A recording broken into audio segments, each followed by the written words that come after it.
They ran a great piece on Paul Gascoigne's Problems with alcohol. Problems with alcohol. The charity appeals. They make me realise how lucky I am, but then they make me really depressed as well. Travel. I think I just like the feel of it, really. Travel. See, what it does is it recognises that this is 1999, because it is, isn't it? Isn't it? Contents page. 20th Century Box. As the millennium approaches, we continue our look back at the rise and rise of the cardboard container. This week, curator of the V&A, Linda Buckley, describes how the introduction of bubble wrap rocked the packaging establishment. Pages 8 to 18. How we first met. This week, mother and daughter Gloria Hunniford and Karen Keating. Page 59. Travel. Is Devon the new Italy? Pages 52 to 58. Chin Chin. Each week, two well-known people agree to exchange beards and keep a diary of their experiences. This week, Terry Waite and David Putnam. Page 59. Nomenclature. This week, Kirsty Walk on why she likes walks and Kirsty Young on why she likes youth. Page 30. Pasta joke. With sales of fresh pasta up by 40% in the last 10 years, it now takes us an average of 8 minutes less time to cook a spaghetti dish than it took our parents. What are we doing with the extra time? Peter York thinks he knows. Page 14. Counting down. As the millennium approaches, the fabric of our daily lives, from bus routes to genetic encoding, depends more and more on numbers. But what happens when we run out, as some scientists are starting to suggest we might? Jim Hill reports. Pages E to H. Celebrity interview. 15 years ago, most of us would have been hard-pushed to name a celebrity chef, except perhaps Fanny Craddock, who was in the business herself and therefore not really typical of most of us. But so influential has Angus Burnham become recently that when he used a particular brand of cheese grater in his last television series to make a cauliflower cheese sauce, both Tesco's and Sainsbury's ran out of cauliflowers within a week. Alison Muir went to meet him. Photographs by Dan Block, with an E. Angus Burnham is a busy man. Getting even 5 minutes of his time is easier than trying to pass a camel through the eye of a needle. In the end, I had to be content with 2 hours snatched with him in the middle of the Renault Espace, in which he is these days increasingly a driven man between engagements. At the moment, it's one thing after another. He tells me as we speed along the M1 5 miles south of long delays possible. And I mean, I'm okay with that. I can cope with one thing after another. It's when one thing happens at the same time as another, or before another, that's when it gets tough. But it wasn't always like this. There was precious little in Burnham's early life to suggest that he would eventually become a chef, let alone the man credited with changing the way a nation thinks about cheese. He was born and brought up the middle brother of 3 sisters in a grindingly poor and pointless part of Glasgow. Top left. I went back there a few weeks ago. He tells me, between fielding mobile phone calls from, amongst others, Sherry Blair and Wayne Sleep. It was still raining, but apart from that I hardly recognised it. They've knocked down the 2 tenement blocks where we used to live and replaced them with just one large empty space full of nothing, you know. It was... I don't know. He trails off, and for a moment the man they call the talking mouth is suddenly lost for words. I'm suddenly lost for words. He eventually says. The only building that didn't seem to have changed was the pub where my dad used to go every evening for a fight on his way home. I put my head round the door for old time's sake, and there were just these 2 old guys in there, you know. 2 old guys arguing with each other and smelling of urine. One of them reminded me so much of my father, you know, and the other one was my father. Sunday Format special offer. Non-fiction books you should have read. Cooking for One by Delia Smith. $29.99. Cooking for Two by Delia Smith. $29.99. Men Are From Earth, Women Are From Earth by John Gray. $29.99. Men Are From France, Women Are From Belgium by John Gray. $29.99. Cooking for Groups of 12 by Delia Smith. $29.99. Fighting Fat, Fighting Fit. Eat Well, Get Active, Lose Weight, Stop Smoking, Move to the Country and Wear More Pastel Colours by Jeanette Marshall. $29.99. Football, Music, Girls and Lists by Nick Hornby. $29.99. Burnham left school at the age of 12, again at the age of 14, and 3 times at the age of 15 before finally leaving for good at the age of 16. Anxious to slip his kilt and see the world, he joined the Merchant Navy and spent the next 8 years of his life as a navigator on oil tankers sailing up and down the Suez Canal. It was a pretty easy job because the Suez Canal is dead straight, so I had a lot of time to think about what I was going to do with my life.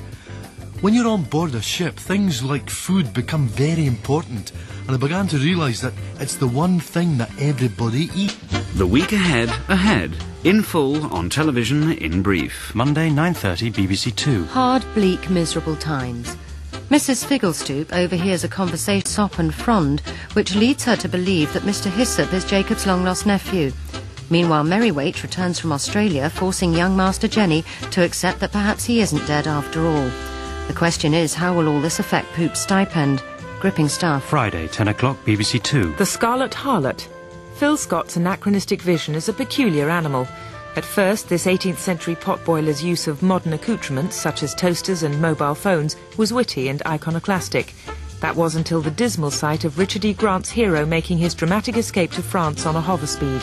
Pretentious nonsense. Avoid. Thursday, 9 o'clock, BBC Two. Angus Wilson is on holiday. So where, I asked, did the particular interest in cheese come from? I suppose I came to cheese through milk, really. Yeah, what I found was, if you stay interested in milk for long enough, then eventually you find you've become interested in cheese. There's another pause whilst he takes another call, this time from Mo Molan, Top left. who has commissioned Burnham to create some cheese-based dishes for the new Northern Ireland Assembly. Above right. I couldn't really say no. He says after putting the phone down. To be honest with you, it's been a bit of a nightmare. We were all set and ready to roll when they told me that David Trimble Top right. is allergic to dairy products. In 1988, Burnham returned to Britain fired with enthusiasm, and also fired from the Merchant Navy. Above left. After confusing the Dead Sea with the Red Sea and running an oil tanker aground in the main and in fact only street of a fishing village near Aqaba. Centre right. When I got back, I didn't really have any contacts in the catering world, but somehow, I don't know how, I managed to convince the bank to lend me enough money to open Hard Cheese.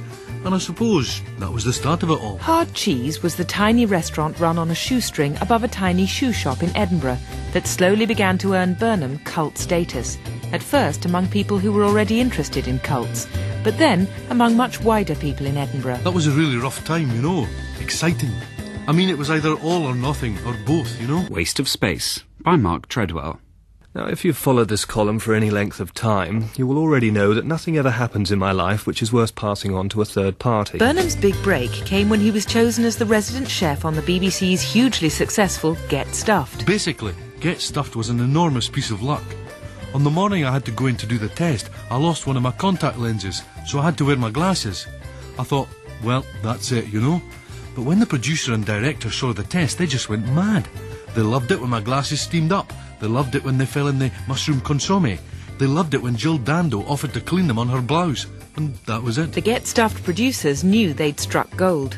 Apart from the fact that cheese was already becoming the new fish, Burnham's glasses, now of course the brand image around which a huge marketing industry has grown up, were the missing element they'd been looking for to bring the show alive, and a new concept in television cookery had arrived. I mean, who would have thought it, you know? It's like the two fat ladies. Clockwise from top left. I mean, they've just got bigger and bigger, and now they're huge. Bottom right. Mine is a dull life of drudgery and non-eventfulness that would make Sisyphus look like a Prozac junkie. My life is dull. Dull, dull, dull. Inevitably, his own series followed. First, Angus Through the Cooking Glasses, wittily billed as a slightly out-of-focus look at British cheeses, and more recently, For Four Eyes Only, his lavishly shot 13-part series in which he travelled across Europe in a hot air balloon looking at the history of dairy-based aphrodisiacs, both of which have been accompanied by best-selling books, soundtrack albums and hot air balloons. This week he was listed amongst the top 50 most fundamental people in Britain. See Britain's new figurehead figures in this week's relaunched Arts and Human Living magazine section, The Prognosis. I just feel very lucky, you know. I mean, 10 years ago it was a real struggle just to take my wife away on holiday. But now we're divorced, so I can take whoever I want. There are now 2 Burnham restaurants in Edinburgh and 4 in London, and he's currently involved in his biggest venture so far, following his recent purchase of the Royal Opera House. It's due to reopen next year as what he calls a gastro village, with 7 interconnecting eating stations designed in the shape of an enormous Swiss cheese. So, imagine the shock to my system the other day when I, little old me, as they would say in a different type of column, received personally a phone call from the editor of this newspaper. "It's time you had a new photo for the head of the column," she said, getting straight to the point. New culture. French designer, architect, visionary Serge Ronsard has been described variously as a new Renaissance man, a designer, a visionary, an architect, French. He was described, perhaps only half-jokingly on The Late Review, as a colossus, the supernova of first-past-the-post modernism. Let us not forget he is the man who effectively reinvented the paperclip and designed the world's first eco-friendly multi-storey car park. So his new exhibition at the Design Museum in one of London's buildings will surely be the most unmissable exhibition in it. He took time off from designing a new gum shield for the French rugby team to speak exclusively to Olivia O'Riordan Macy. My new exhibition is very simple, and yet I think very challenging, very complex. I love the paradox. And of course, at the same time, I hate it. It is the only way to understand reality, to accept it is beyond understanding. So anyway, painstakingly, I have been collecting for many years now the paper on which great writers, if we can use the term with any meaning, the paper on which great writers have failed to write their greatest works, which of course are always those which remain unwritten. So, par exemple, The 10 trendiest places. Damien Hirst's The Hospital, London. Diners don surgical masks and watch as chefs dissect meat on a trolley next to their table. Divine. The only drawback, the long waiting lists. The Bar Behind Bars, London. Indescribably trendy new watering hole opened in the grounds of Brixton Prison. Sip cocktails while being jeered at by dangerous criminals. A must. What are you talking about? Norwich. The latest in a long line of conversation lounges to open round the country. This one is purely for those who want to chat about woks. Surprisingly good fun. The Sumo Sushi Sport. I have several hundred blank sheets which would have been pummeled by the keys of Ernest Hemingway's typewriter, had he not been suffering from the writer's block. We can stand before them and contemplate the void along with Hemingway himself. See nothing, just as he did. In a sense, you become Hemingway. It is a living sculpture to the death of the author. I have several empty notebooks in which George Louis Borges never wrote his definitive soap opera, as well as several thousand pages of blank music sheets which contains the mature work of Mozart, which eclipses existing works by light years. It is time for me to share these works of genius with the world. I like to give. Oh, c'est pas grand-chose, c'est l'âme humaine, the human soul stripped bare. The writer's block, A Journey into the Infinitely Possible, will be at the Design Museum. No dates have been set at present. No tickets will be available for this exhibition. Can you let me out now, Master? How many of us have seen this delightful expression on the face of our lovable border collies? Their loyalty and obedience to Master stretching their bowel control to breaking point as they plead to be let out into the garden. And the joy and grovelling gratitude with which they respond to the sound of that kitchen door being opened. Now, thanks to Madison Mint, you can capture that look of pain and duty with this superb limited edition bone china plate, depicting the head and shoulders of man's best friend, demonstrating his abject dependency.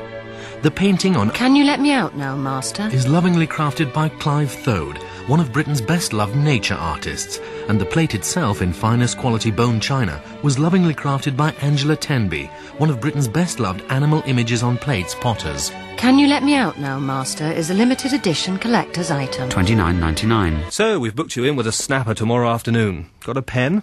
She gave me the address. Only as I wrote it down did it strike me that the next day was the day I spent coming up with ideas for my column. I remarked on this.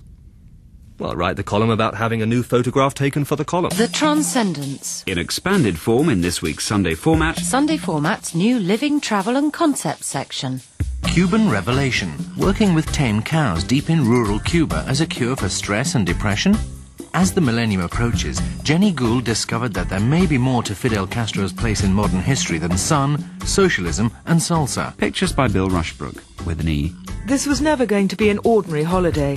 About 10 years ago, the first stories began to appear in Western newspapers and magazines of a remarkable phenomenon associated with an area of Cuba's western peninsula known as Vinales Valley, literally the Valley of Vinales, a timeless rural landscape which has remained unchanged for thousands of acres. Enrique Gonzalez, a local cigar grower and poet, had had tame cows in his family for so long that neither he nor the cows thought anything about it. But gradually, he began to notice that visitors found contact with the cows soothing and, in some cases, healing. One of the earliest cases was that of a 50-year-old woman who arrived from Copenhagen with clinical depression, but after only a week in a tent amongst Enrique's cows, and to her husband's astonishment, left with a man from the village. Thursday, 9:40, BBC 2. Office. New docusoap from the team behind Flat, the riveting story of a group of people sharing a flat that held audiences enthralled for so much of last year. In tonight's opener, we meet Greg, who is having a problem with paperclips, and the fiery Karen, who has run out of toner and is looking for blood. Very promising. Friday, 9:30. Had become the mecca for a new and unique kind of therapeutic healing, and bovine alignment, as it's now known, was born. Descending into Havana's Jose Marti airport at night, top left, is an experience few who have done it in a hurry will ever forget. The moment you step off the aircraft and soil, above right, you realise both that you've arrived somewhere very different from other holiday destinations and that the pilot has overshot the runway. Getting through immigration is no mere formality. In the aptly named tiny arrival hall, straggling queues of weary and pale travellers tail back from 2 plywood and perspex booths, behind which sit what appear to be soldiers, fully armed with both guns and hats. When my turn eventually came to shuffle forwards to the yellow line, my soldier fixed me with an uncomfortably long stare from beneath his moustache, which gives you some idea how huge his moustache was. Monday, 9:30, BBC Two. Factory. This fly-on-the-wall saga has really come into its own in recent weeks. Sue, the woman who does the invoicing, has turned out to be a real find with true star quality. It should come as no surprise then to learn that she's already been offered her own recording contract. Apparently there is even talk of a novel in the pipeline. This week we follow her as she posts a letter in her tea break. Compulsive viewing. Friday, 10 o'clock, BBC. 3 years ago, Catherine Allen's life fell apart when her husband left her after 8 happy years of marriage. 2 not-so-good years, 1 nondescript year, patchy but basically not too bad, and then a really dreadful one. Initially, she thought she was coping well, although she knew she'd started to drink more heavily. But then, one day, she found herself driving along a piece of road she didn't recognise, with no recollection of where she'd come from, where she was going, or what a car was. From that moment, she knew it was time to get help, and within an hour the RAC had arrived. From there, it was a natural step into AA, and since then, a seemingly endless cycle of breakdown and recovery. She first heard about bovine alignment at a weekend seminar on smiling in Totnes, and has an open mind about what it might offer her. Since deciding to come to Cuba, she's met 2 people who have been to Vinales Valley, one of whom returned with a sense of calmness and confidence which has remained with her, and the other whose hair has fallen out. Friday, 9:30, BBC Two. Docusoap. Behind-the-scenes look at the making of a docusoap. Rifts between various members of the crew reach a head this week. Director Ellie Jeffries is having problems with her key grip. The boom operator is at loggerheads with the sound mixer, and the focus puller isn't happy with his dolly. Not as interesting as it sounds. Sunday, 10 o'clock, BBC Two. Enrique met us on the veranda at the front of Los Jasmines Hotel, literally the Hotel of the Jasmines, and took us down to the field where each of us had been allotted an individual cow that was to be our responsibility for the next week. At the gate, Enrique invited us to sit down and then talked for about 20 minutes in quiet, dignified, unaffected Spanish about something important. Then, when he judged we were ready, he simply opened the gate and we walked together into the midst of the standing cows. Others who have experienced this moment talk about the extraordinary sense of serenity, the stillness and the smell.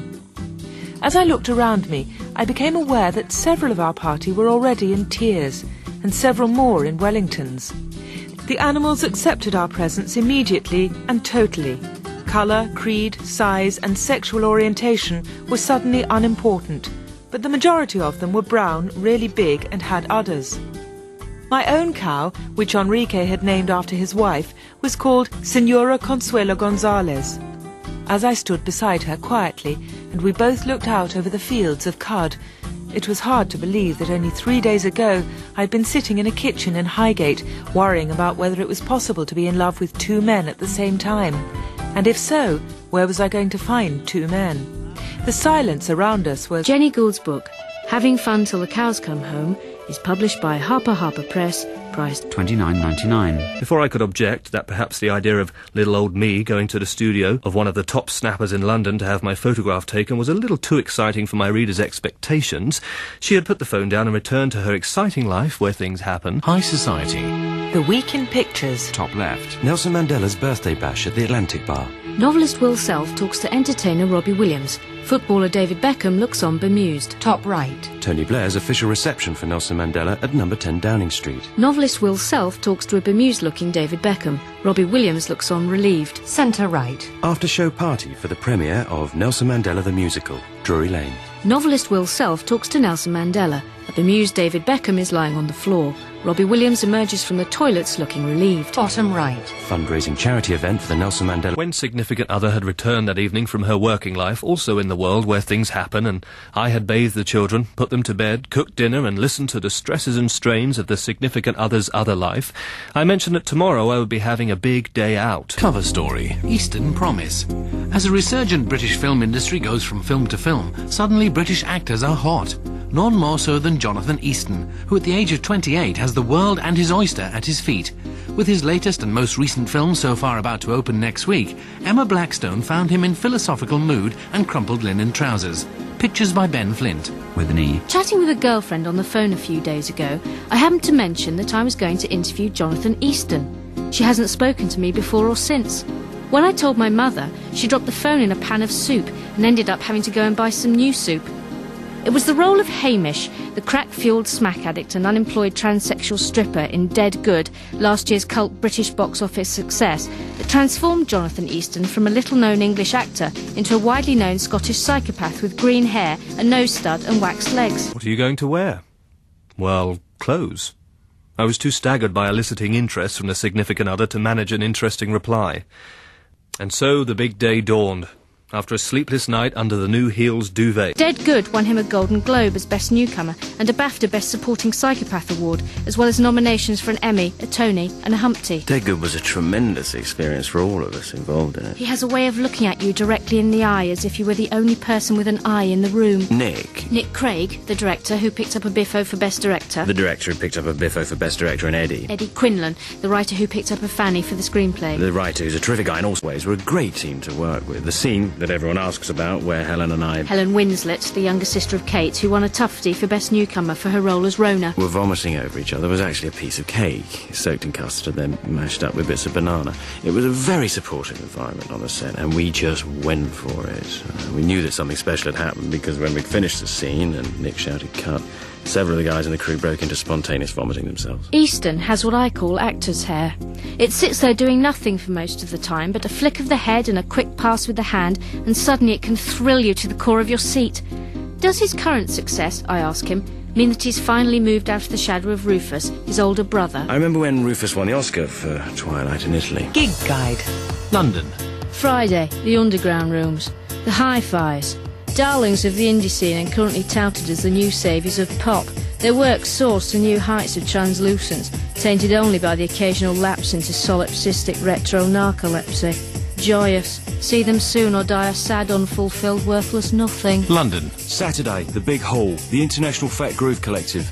Mining the hitherto neglected edges of pop, their music, put simply, is country and western, meets jungle, meets skiffle, meets reggae, meets the big band sound of the Glenn Miller era, meets punk. It's hard to picture, I know. Try to imagine drinking skim milk on acid while riding a bike through Africa. That should help you get close. This lean, compact, 22-piece outfit deserved to make it big, but I hope they never do, because if they did, I probably wouldn't like them anymore. Catch them while you can. London. Sunday, Wembley. The bit that really got to me was when he dedicated his Oscar to the memory of Mum and Dad, which I thought was a fantastic thing to say, because they're both still alive. If you haven't heard much about Jonathan recently, it's because he too has succumbed to the lure of Hollywood. He's just come back from Malaysia, where he spent 6 months filming As God Is My Witness, Oliver Stone's controversial take on the life of Albert Schweitzer, in which he plays Dr. Livingston opposite Harvey Keitel's Schweitzer, with Gwyneth Paltrow as the nun that comes between them. It has, he says, been a life-changing experience. I've learned more in the last 6 months than I have in the previous 6 put together. For the first time, I notice that he is wearing a beard. Style File. After a fashion.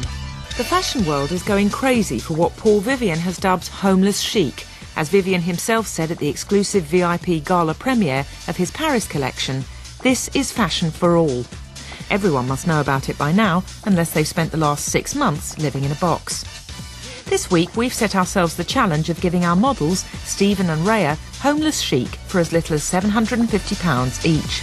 Here's how we did it. First, I was full of apprehension about working with these great figures, Oliver and Harvey. I already know Gwyneth a bit because we'd worked together on Adolf and Eva, and we also have a daughter, Omega. Recently, of course, lurid details of his personal life have been splashed across the tabloids, following the very public split with his partner of more than a year, Helena Bonham Carter. I don't bear any grudge towards Helena, and in fact we slept together a few days ago. Would you like some squid? More recently, there have been rumours of an affair with Dame Judi Dench, his co-star in their triumphant London stage debut in the revival of Ibsen's Three Dead Women at the Almeida, which picked up 4 EMID nominations and won a Golden Footlight for Best New Old Play. Schadenfreude. Like a Virgin. So Madonna sang in 1985. A song redolent of sexual initiation and pleasant adolescent memories for millions. But there are dark connotations to the phrase too. Alexandra Bauster-Cornthroft reports from Tuscany. We all have our favourite local olive oil manufacturer in Tuscany. But for Sheridan and Lavinia Rythings, their customary visit turned into a nightmare. All because they arrived 10 minutes earlier than usual. We'd awoken a little earlier than usual. Sheridan recalls, his brow furrowed. I think it was probably something to do with having changed from prescription sleeping pills to herbal soporifics. Adds Lavinia, nervously, irrelevantly. And we decided we'd go and pick up the olive oil straight away. I mean, it meant we'd get there earlier than usual. We always go on the first day, which is always the 3rd Friday in July, so we assumed they'd be expecting us. At school, I always hated Fridays. Looking back, maybe it was a premonition. That makes sense. As we got out of the car, Luigi, who we've known for years, was shouting to his son. He obviously hadn't heard us. Or seen us, or smelt us. I mean, what Sheridan means is he hadn't perceived us through any of his 5 senses whatsoever. Or a 6th one, if he has, if any of us have one, you know. Because he was shouting to his son, Giuseppe. He was shouting. Sheridan finds it hard to relive the moment. It's a struggle against intense emotion and shame. And although Sheridan's Italian is very respectable, he could hardly believe what his old friend, a man he thought was his friend, was saying. Luigi was shouting to his son to get out the 2nd pressing olive oil for the English, but to be sure to pretend it was the 1st pressing extra virgin. The Rythings were devastated. For 8 years they had brought back huge quantities of what they believed to be 1st pressing virgin olive oil, when it wasn't. They were too distressed even to confront Luigi. They got straight back into the car, drove back to their villa, lay by their pool in the early Tuscan morning light, and wept. I felt ashamed, humiliated, violated, dirty, stupid, gullible, betrayed.